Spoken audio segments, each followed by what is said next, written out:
Rixio Gerardo Portillo Ríos es venezolano, profesor de Ética y Comunicación en el Departamento de Cine y Comunicación de la Universidad de Monterrey. En Venezuela fue profesor de la Universidad Católica Cecilio Acosta, de la que fue decano de la Facultad de Ciencias de la Comunicación y la Información. Es doctor de Cultura de la Unidad por el Instituto Universitario Sofía en Italia, con la investigación sobre diálogo y comunicación en el Papa Francisco.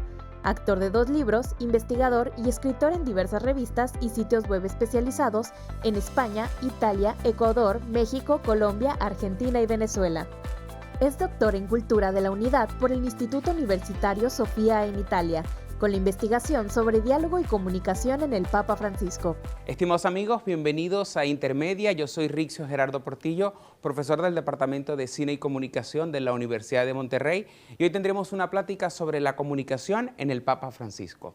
En el año 2006, el teórico francés sociólogo Dominique Walton lanzó un libro altamente provocador por su título, Salvemos la comunicación.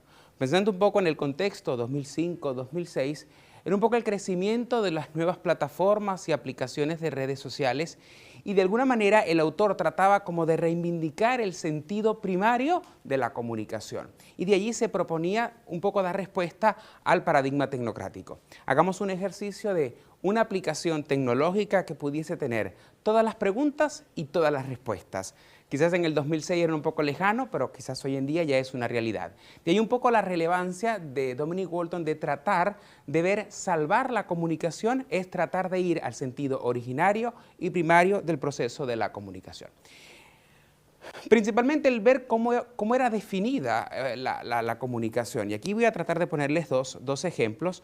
A partir de la teoría, recordemos que la comunicación como disciplina se desarrolló a partir de la desarrollo o invención o evolución de los medios de comunicación. Primer nombre, Lasswell, que seguramente es el autor que los chicos de periodismo más quieren, trata de definir su modelo de comunicación a partir de las preguntas, quién, cómo, cuándo, dónde. Por eso digo que lo uno un poco a periodismo. Y también Weber, que introduce el término de codificador. Quizás ustedes son de esa generación que no conocen mucho de codificación, pero no sé, anteriormente la televisión era por una antenita y esa antenita, cada casa tenía que tener un aparato para traducir esa señal, que era lo que nosotros podríamos ver. Con esto que estamos viendo, que la comunicación anteriormente era pensada básicamente desde un proceso técnico. Sin embargo, exactamente de qué venimos a hablar.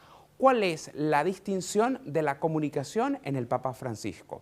Entendiendo que el Papa Francisco, primero, es un personaje público, pero que no está vinculado directamente al mundo de la comunicación, sino al ámbito, sobre todo, filosófico, teológico y me atreveré a decir un poco sociológico. Sin embargo, con su elección el 13 de marzo del 2013, muchas de las cosas han ido, por decirlo así, cambiando, pero si ha habido un área que realmente se ha trastocado o ha habido un proceso de evolución, ha sido propiamente la comunicación. De allí que el recorrido que les invito a hacer, un poco con la pregunta de Dominique Walton de Salvemos la comunicación, es que sea él que nos proponga un modelo de comunicación, exactamente en cómo define el Papa Francisco la comunicación y sobre todo cómo su actuar dialógico trata de responder a la lógica de la comunicación. Para ello lo vamos a hacer con un libro que casualmente escribió a 4 manos, me atrevería a decirlo así, con el mismo Dominique Walton, un libro que se llama Política y Sociedad, publicado en el año 2018, donde al Papa se le pregunta básicamente qué es la comunicación, cómo hacerla, cómo ejercitarla y sobre todo diferentes ámbitos de la vida pública en la que está implícito el proceso de la comunicación. Y de ahí esta primera definición que aunque pudiese parecer sumamente sencilla, es altamente compleja si la tratamos de poner en práctica en la realidad. Y vamos a leer a detenimiento lo que diría el Papa. Yo escucho los argumentos del otro, los analizo, le presento los míos, el otro intenta convencerme, yo intento persuadirle y de este modo caminamos juntos. De alguna manera ya hay 3 cositas que valdrían la pena rescatar. Primero, la comunicación desde la escucha. Si es escuchar los argumentos de otro, la comunicación ya implica la alteridad, ya implica la socialización. Por tanto, es un proceso que se aleja del aislamiento, se aleja de la exclusión, se aleja de la unilateralidad, por decirlo de alguna manera. Y aquí el ejercicio que quisiera que hiciésemos juntos, que pensáramos es ¿cuántas de nuestras formas de expresión a nuestro alrededor no tienen que ver con socialización, ni con alteridad, ni con otredad. Digo formas de expresiones como quizás una teoría que tengo no publicada y no comprobada, que no podríamos llamarlas como comunicación, porque básicamente es como un monólogo autoritario donde solamente es uno el que está hablando. El Papa dice, yo escucho los argumentos del otro, de tal manera que la comunicación, según el Papa, ya implica este sentido. Quizás una manera de reconocer cuál es ese sentido de socialización de la comunicación, se me ocurre la raíz etimológica de la misma palabra. Comunicación viene de comunidad, viene de compartir, viene de común. De tal manera que cualquier cosa que no sea común, comunidad, compartir, insisto, son formas de expresión unilaterales, pero que no necesariamente son comunicación. Un autor, Carlos María Martini, hizo un libro sobre algunas relaciones que pueden darse en la comunicación y dice bueno, que la comunicación primero es una relación de silencio y palabra, es una relación de certezas e incertezas, es una relación, no sé, de seguridad o de luces y sombras. Rescatando un poco este sentido de luces y sombras, certezas e incertezas, se me ocurre, no sé, cuando nosotros pretendemos una comunicación únicamente a partir de la verdad, a partir de la certeza, a partir de saber exactamente qué es lo que el otro me va a decir, cerrándome, por tanto, a escuchar realmente los argumentos del otro. Vamos a ponerles pequeños ejemplos. Quizás cuando vamos a pedir un permiso para salir el fin de semana a un antro, automáticamente quiero que mis padres me den el permiso sin ningún tipo de condiciones. Y estamos tratando de establecer un ejercicio comunicativo desde la prepotencia o la arbitrariedad de ya obtener una respuesta preconfigurada. Otro ejemplo podría ser quizás la relación con el maestro, es decir, cuando quizás trato de, no sé, una duda o con algo de una calificación y automáticamente me la tiene que cambiar porque lo digo yo, porque soy yo. O incluso esto podría ser más complejo, pensamos en las relaciones laborales, es decir, quizás yo con mi jefe cuando ya espero una respuesta. Papa Francisco dice, la cosa no va por allí. Yo escucho los argumentos del otro, los analizo, le presento los míos, intenta convencerme, persuadirle y luego caminamos juntos. De ahí entonces proponer tres verbos o tres acciones que implican el proceso de comunicación. La verdadera comunicación es humana, es una de las características que forma parte de la antropología humana. Pensemos, sí, hay otras especies vivas que también se comunican, pero la única que está dotada de racionalidad y de conciencia es la especie humana y por tanto es una característica distintiva. Es interesante porque si la comunicación se aleja del aislamiento, de la exclusión, es alteridad, es socialización, por tanto es reciprocidad. Cuando digo la palabra reciprocidad es un dar y un recibir, es decir, de alguna manera yo intento ofrecer algo y que el otro también me lo dé. Estas dos palabras creo que son importantes porque nos ayudan a entender un poco la perspectiva de qué significa para el Papa Francisco la comunicación en la reciprocidad, principalmente como un servicio, servirle a los demás, que lo que yo diga o que lo que yo haga pueda resultar útil para el otro. Fíjense que es una cosa interesante que es servicio y no servirme de los demás. Y la segunda actitud que tiene que ver con la gratuidad. Pensemos, la palabra gratuidad viene de gratis, algo que es gratuito. La palabra gratuito viene del griego charis, que significa don. Es decir, darle un don al otro, recibir un don del otro. De tal manera que cuando dice la verdadera comunicación es humana porque busca servir a los demás y también agradecer por el don que puedo recibir de los demás o incluso que yo puedo ofrecerle a los demás. Si no me creen, vamos a ver que sea el mismo Papa quien nos explique un poco cómo comprende él el proceso de la comunicación. Y con esta comunicación nadie manda, pero todo funciona. Es la espontaneidad de la vida, es decirle un sí a la vida. Comunicarse es dar, comunicarse es generosidad, comunicarse es respeto, comunicarse es evitar todo tipo de discriminación. Sigan adelante, chicos. Creo que incluso podríamos hablar, es generosidad, es darse, es respeto, es evitar cualquier forma de discriminación, porque es un ejercicio de alteridad, de socialización, de reconocer realmente la dignidad que puede tener otro. El segundo momento que propongo, ya más o menos esbozamos lo que era la definición de la comunicación en el Papa Francisco, y si tratáramos de poner, es como un método dialógico el que nos está proponiendo: escuchar, argumentar y caminar. Por eso esta primera acción, que significa escuchar, que vuelvo con este autor de Carlo María Martini, que habla de la relación entre luces y sombras. Si la comunicación inicia con la escucha, inicia con el silencio. Comencé ahorita hablando de Maxwell y de Lasswell y de Weber, que básicamente son teóricos de la comunicación, y la comunicación se ha entendido desde el emisor. Es decir, estamos acostumbrados a pensar que la comunicación inicia con el quien habla y no con el que escucha. Habermas, que es un filósofo francés, y aquí me detengo para ver si alguno ya se durmió o no sé, ya como bostezó porque dije la palabra mágica filósofo. Habermas tiene esta frase que me parece interesantísima: solo quien habla puede callar. Es decir, solo quien tiene la capacidad de poder producir sonidos también tiene la voluntad y la decisión de poder hacer silencio. Y es curioso, no sé si esto lo han pensado a profundidad. Es interesante esto de que la comunicación no inicie con la emisión, sino que inicie con el silencio, con la acogida, con la disposición de poder recibir al otro. Fíjense por qué digo, porque si es solamente emisión, podría ser formas de expresión para excluir, para segregar, para dividir. No sé, un monólogo. En cambio, no. Si comienza con el silencio es porque alguien que ya habló tiene la capacidad de callar y por tanto de hacer silencio. Otra de las ideas sumamente pertinentes que propone el Papa es escuchar la realidad desde el otro. Y al fin, si tratamos de definir exactamente qué significa esto de la palabra realidad, es el contexto. Es decir, el contexto inmediato en el que se realiza la comunicación. Cada uno tiene una realidad. Ponía el ejemplo de padres e hijos, es una realidad, es un contexto específico. La escuela, el salón de clases, la relación con tu maestro es una realidad específica. La vida laboral, la vida social, no sé, la relación con los políticos, pensemos incluso aplicaciones de redes sociodigitales, escuchar la realidad desde el otro. Me parece interesante la frase, porque el Papa nos dice mirar la realidad. No dice observar la realidad, percibir la realidad, pensemos si fuese percepción, sino escuchar la realidad desde el otro. Y esto implica de alguna manera una actitud de empatía. La palabra empatía es una palabra griega que no tiene mucho asidero, por decirlo de alguna manera, en el campo religioso, es decir, muy pocas veces se utiliza esta palabra, tiene más como un sentido social, sociológico, donde es tratar de ponerse en los pies del otro. Escuchar la realidad con empatía desde esa realidad que puede ofrecer otro. De ahí, ¿cuál es entonces, según el Papa, el lugar de la escucha de la persona? La verdadera sede de la escucha es el corazón.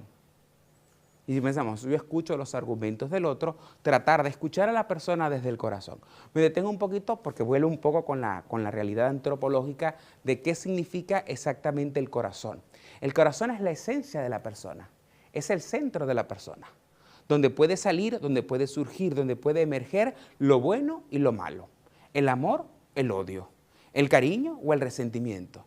De tal manera que la sede real de poder recibir, acoger, aceptar con respeto, sin discriminación, usando las mismas palabras del Papa, con generosidad, es el mismo corazón. Por tanto, la esencia misma de la persona, es un lugar íntimo de esa persona.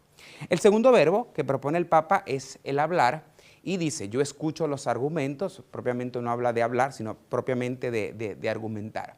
Esto lo estudiamos hace poco en la clase. ¿Qué significa exactamente argumentar? Que es básicamente tener una posición frente a ciertos temas. Y ahí también me uno un poco a la idea de Habermas, que coloca como tres categorías que son esenciales para poder entender lo que significa un argumento, para poder presentar un argumento. El primero, lo que yo pienso. Es decir, esa capacidad humana de pensamientos. Incluso pensemos que la comunicación forma parte de ese proceso natural de argumentación. La comunicación inicia con el pensamiento, inicia con el yo, con una idea que tengo en la cabecita. Y Habermas dice, sí, los argumentos inician principalmente con la persona, con aquella valoración que pueda hacer en el ejercicio, voy a decir una palabra un poco técnica, intersubjetivo, es decir, dentro de cada uno de esa realidad. Pero dice, no es suficiente. Incluso pensemos, no sé, entre los jóvenes, esa expresión tan común del según yo. Es decir, no es suficiente únicamente que el argumento sea a partir de lo que yo pienso o de lo que yo creo. La segunda categoría que propone es que sea una realidad factible. razonable, es decir, posiblemente comprobable. Es decir, tratar de que cuando yo tengo un argumento sobre algo pueda ser probado y pueda ser puesto en práctica. Pensemos un poco, ya que estamos en una universidad, no sé, esa característica científica o racional del ejercicio social. Es decir, me alejo del según yo y trato de proponer cosas que realmente tengan un carácter veritativo. Sin embargo, Habermas dice, tampoco es suficiente, porque si no, queríamos que no es lo que digo yo, es lo que básicamente puede ser probado. Y vaya, hay muchísimas cosas en la vida que no necesariamente pueden ser probadas y existen. Y el tercer elemento que coloca Habermas para argumentar es básicamente el encuentro con el otro. Es decir, que el otro pueda realmente reconocer. Y vuelvo un poco con el ejercicio de socialización. Es interesante porque él dice, ninguna de estas tres cosas se autoexcluyen. Es decir, no es el según yo, no es únicamente lo probado, ni tampoco es un abstracto y absurdo colectivismo, pensemos, no sé, la mayoría, porque todo el mundo lo piensa o porque todo el mundo lo dice. Quizás, no sé, más adelante cuando tengamos que estudiar cosas de opinión pública que tienen que ver un poco con el eco, resonancia sobre un fenómeno, sí, pero no necesariamente lo que piense la mayoría es lo que es éticamente correcto. De tal manera que dice, una manera de comprobar, decir, bueno, no es solamente lo que pienso yo, no es solamente lo que piensa el colectivo, es lo que razonablemente podamos tratar de poner en común. Esto lo pongo un poco con la ética del discurso y la ética del consenso. De ahí, hablamos entonces de estos tres pasos que propone Habermas para argumentar. Dice Papa Francisco, del corazón nuevamente vuelve con la antropología humana, incluso me atreveré a decir dentro de la antropología del don, del carisma, de la gratuidad, es decir, dentro del corazón es que brotan las palabras capaces de disipar las sombras. Un poco lo que dice este axioma de que lo que habla el corazón es lo que está en el cuerpo, en la mente. Es decir, lo que está en el corazón es lo que habla la boca. Es decir, lo que está dentro es realmente lo que se expresa. Capaces de disipar las sombras de un mundo cerrado y de un mundo dividido. Y ahí realmente hagamos el ejercicio de pensar cuántas de nuestras formas de expresión realmente son para segregar, para dividir. Vaya, no lo hagamos entre nosotros mismos, pero pensemos aplicaciones, redes sociodigitales, tendencias. Es decir, cómo se vive el fenómeno de la polarización, que evidentemente la polarización es alimentada y construida a partir de una narrativa intencional. Del corazón brotan las palabras capaces de disipar las sombras de un mundo cerrado y dividido. El tercer verbo que propone Papa Francisco de la comunicación es caminar. Es decir, ya implica un dinamismo, ya implica un movimiento, ya implica de alguna manera estar en salida. Vamos a ver un video donde él más o menos hace un resumen de qué es lo que significa el caminar a partir de el escuchar y el hablar. Y supone, cuando vos caminás, supone que te encontrás con alguien y que hablás y que lo escuchás y que reflexionás. O sea, caminar para que haya encuentro, escucha y reflexión. Lo más difícil, ¿saben cuál es? Lo segundo, escucha. Porque mientras el otro me está hablando, yo estoy pensando lo que le voy a decir. No, escucharlo tranquilo. Y después, lo que sentís decirle, escuchar. El apostolado de la oreja, por favor, no se lo olviden. Es muy importante.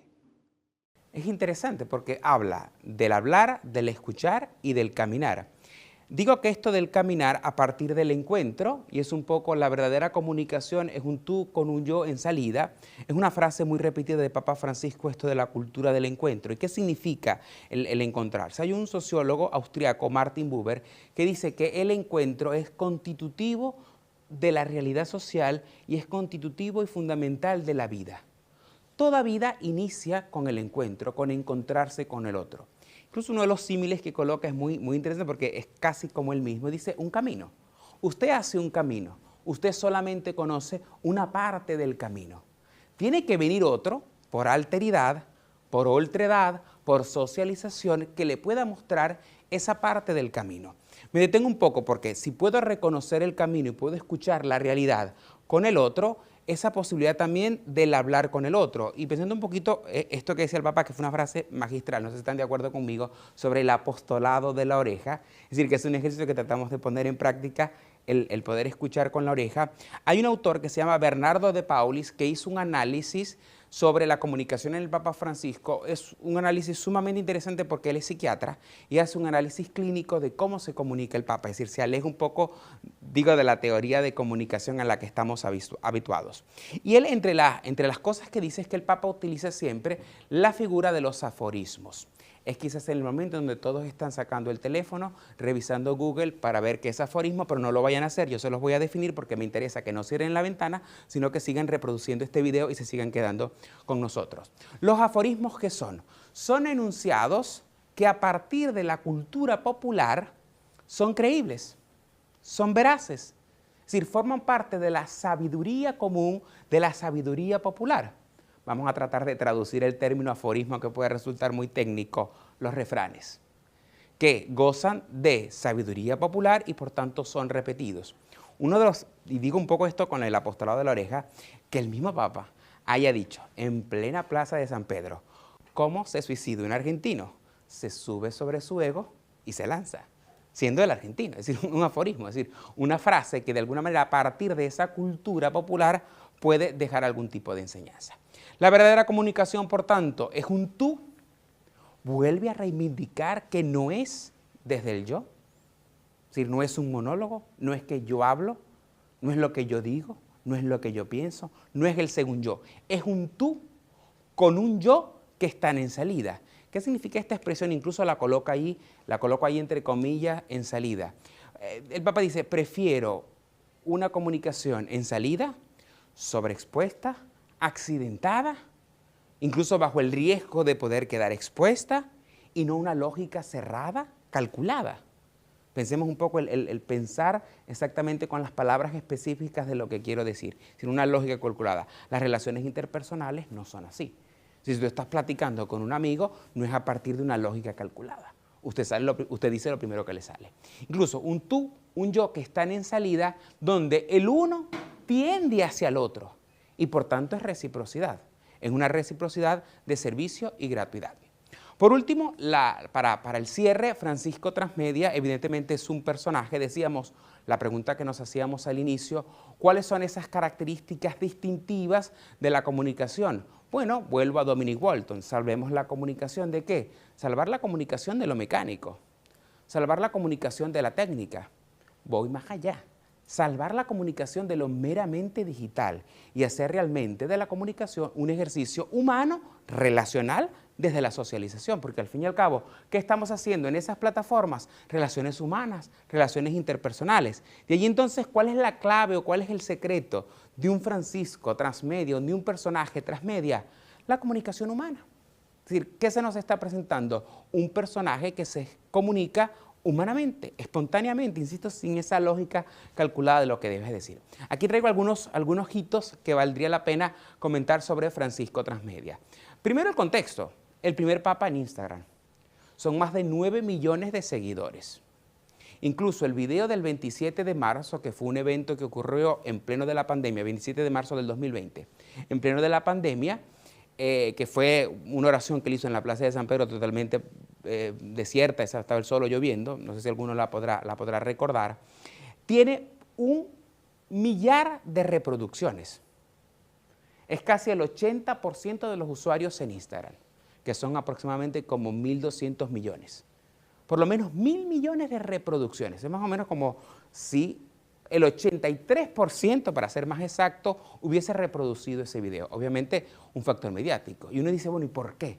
Por la comunicación humana, por la autenticidad del personaje, que es capaz de comunicarse a partir de lo que es. Incluso hay un autor que me gusta mucho y que habla de la presencia del mismo Papa, es decir, hacerse presente a pesar de la mediación técnica que puede existir a partir de los medios y de las plataformas. Luego, el primer Papa en plataformas on demand. Es decir, que podamos tener alguna plataforma de suscripción y puedan haber contenidos del Papa. Aquí hago también un comentario. La relación que puede haber histórica entre iglesia, papas y comunicación es muy antigua. No se inventó con este Papa ni en este momento. Pensemos a los que tengo por aquí de cine. Los hermanos Lumière, en 1891, el primer registro fílmico en el mundo fue a partir del Papa León XIII. Por ahí también estamos cerquita de la Radio Vaticano, Guillermo Marconi, es decir, que es como natural la relación que puede haber, por tanto también la relación con plataformas on demand. el primer papa en participar en una docuserie.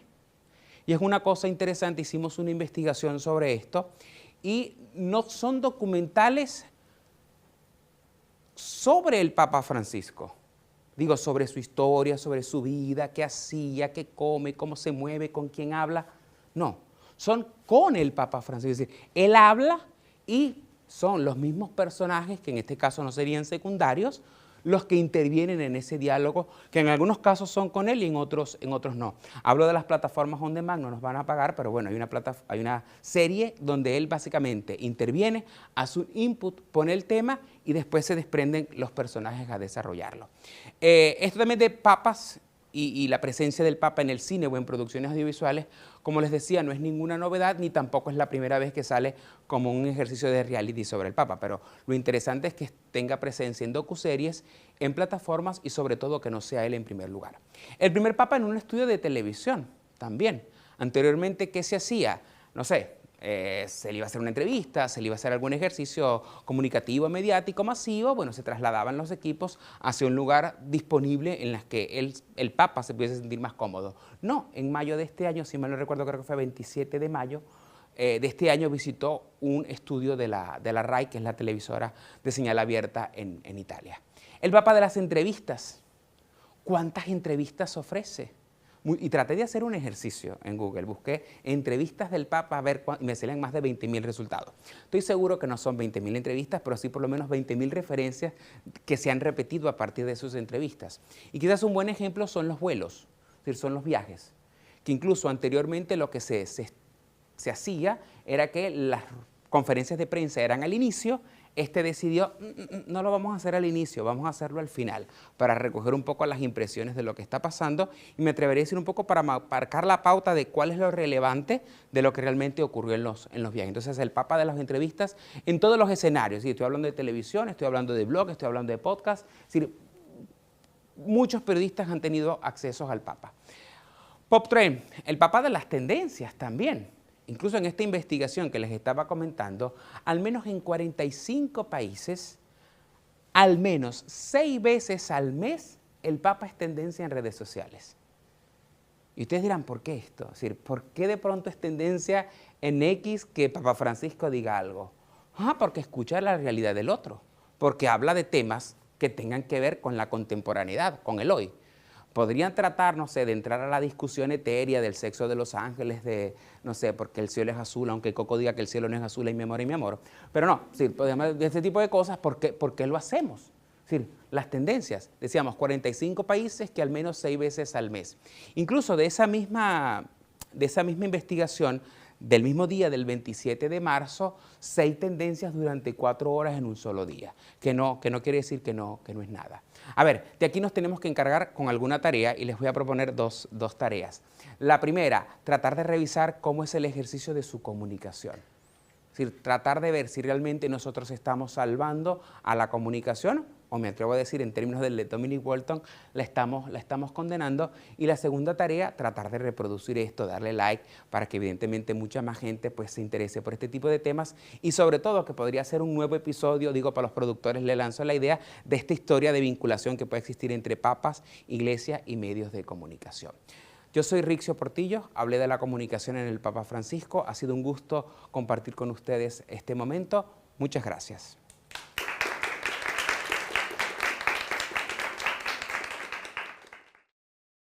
Ahora, si les parece, abrimos un espacio de preguntas sobre dudas, comentarios que tengan sobre lo que hemos conversado. Sí, yo quisiera saber este tema, cómo tiene cabida en el espacio de la comunicación, ¿dónde entra? Importante, porque al fin y al cabo la religión forma parte del comportamiento humano y son estudios culturales. Es decir, la cultura de alguna manera se nutre de lo que aparece en los medios y de tal manera la presencia de personajes públicos en los medios siempre son relevantes porque mucha gente que los ve trata de identificarse con ese tipo de cosas. El ejemplo preciso del evento que hablábamos del 27 de marzo del año 2020, una situación en pandemia, todos estábamos en confinamiento y de alguna manera las métricas reflejaron que la gente necesitaba algún tipo de respuesta. Y bueno, 4 tendencias en menos de 2 horas, mundial a nivel global, vaya, quiere decir que de alguna manera son estudios culturales porque Papa Francisco está interviniendo en la cultura de la gente y en la cultura contemporánea. ¿Por qué cree que este papa se interesa por los temas de la comunicación a diferencia de los anteriores papas? Mira, yo pienso que es un proceso evolutivo. Es decir, de alguna manera hay muchos temas que están evolucionando y que han ido creciendo. Y uno de esos es la comunicación. La característica que tiene este papa, que me atrevería a decir que es un poco la libertad de la autenticidad. Pero vaya, Juan Pablo II, que es un poco la figura de mi generación, era un hombre del cine, era un hombre de la televisión, era un hombre del teatro y por tanto histriónico, que a través de gestos comunicaba y comunicaba mucho. Una cifra que siempre llama la atención de él, que es el hombre más visto por el mayor número de personas de todo el siglo XX. O sea que, vaya, muchísima gente lo vio y eso hace que sea un personaje público y un personaje mediático. Creo que este un poco es como salirse de esa lógica calculada de qué cosa debo decir o qué cosa no debo decir, qué expresión se le puede escuchar a un papa y qué no se le debe escuchar. La libertad de este ha permitido que llame la atención, que sea mediático y que entre al discurso narrativo de discusiones de temas de cualquier tipo, porque evidentemente no se espera quizás un personaje pueda hablar de ese tipo de cosas. Pero creo que un poco esta expresión de comunicación en salida hace que quepa cualquier tipo de tema a partir, insisto, de la antropología cristiana, de la antropología del don, es decir, sin salirse un poco de la línea de lo que realmente está construyendo su pensamiento.